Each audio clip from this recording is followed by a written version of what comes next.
Salut, c'est François et Fred pour Automatin Pratique. Et aujourd'hui, on vous parle de balai d'essuie-glace et de lave-glace. Alors, le premier sujet, c'est le balai d'essuie-glace.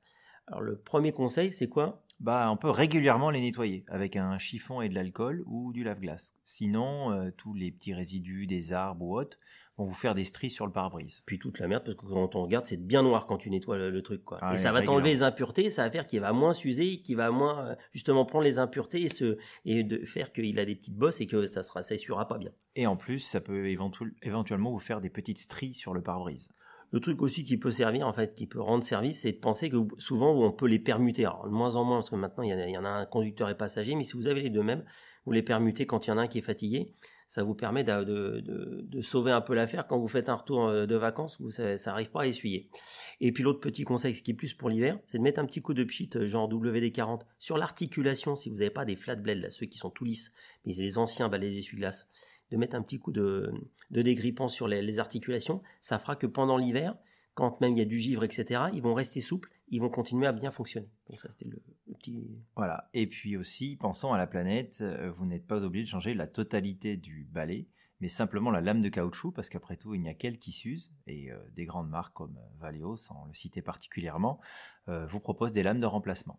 Et ça se trouve sur Internet, donc on peut remplacer. Alors c'est un peu du bricolage, mais aussi ça permet, si vous avez un véhicule un peu particulier avec des balais d'essuie-glace qui sont ultra chers, parce qu'on les trouve que chez le constructeur, ou qui sont pas faciles à trouver, ça peut être une bonne solution. Et puis l'autre chose qu'on a vu, un cutter à balai d'essuie-glace, parce que en fait c'est l'extrémité de la lame caoutchouc qui s'use.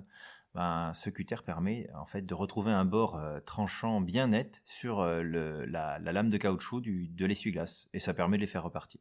Bon, on n'a pas essayé, mais on a regardé des avis sur Internet, il y a pas mal de mecs qui disent que ça fonctionne, que c'est pas con. Et ça vaut 4 € pareil, donc en tout cas ça vaut la peine de se dire, si on a, pour ceux qui sont un peu collectionneurs ou qui ont pas mal de voitures, c'est peut-être pas bête de se dire, j'ai ça sous la main et ça prolonge un peu la vie du balai d'essuie-glace. Ça se tente. Deuxième sujet. Pourquoi y a-t-il différents lave-glaces ? Parce qu'il y a différentes saisons. En été, par exemple, le lave-glace résiste à une température de moins 5 degrés, ce qui est bien suffisant. Tu veux dire du lave-glace été ? Du lave-glace été, exactement. Donc, qui est beaucoup moins cher. Alors, quand on sait pas, on se dit, tiens, celui-là, il est vachement intéressant. Bah oui, parce que, en fait, c'est un été. C'est-à-dire qu'il n'a pas les mêmes propriétés que le hiver. Exactement. Par exemple, il va pas forcément résister à un gel très intense, mais surtout, il va plutôt permettre de nettoyer votre pare-brise de ses moustiques. Parce que les moustiques, c'est plus en été qu'en hiver, évidemment.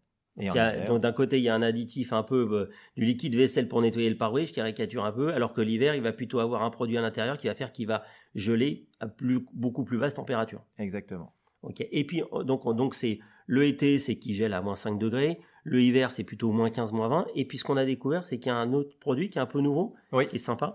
Donc lui, c'est celui qu'on appelle le dégivrant. Donc d'une part, il résiste à une température de moins 30 degrés, et d'autre part, lorsque vous le pulvérisez sur votre pare-brise, eh bien, il ne se contente pas de le nettoyer, mais il peut également dégivrer, faire littéralement fondre les cristaux de givre qui sont sur votre pare-brise. Et donc ça, c'est quand même pas mal. Quand ça évite de mettre le morceau de carton pourri sur le pare-brise.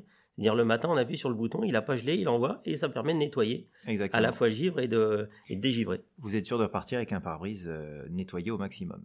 Voilà, c'était nos petits conseils lave-glace et balai d'essuie-glace. À bientôt et bonne route.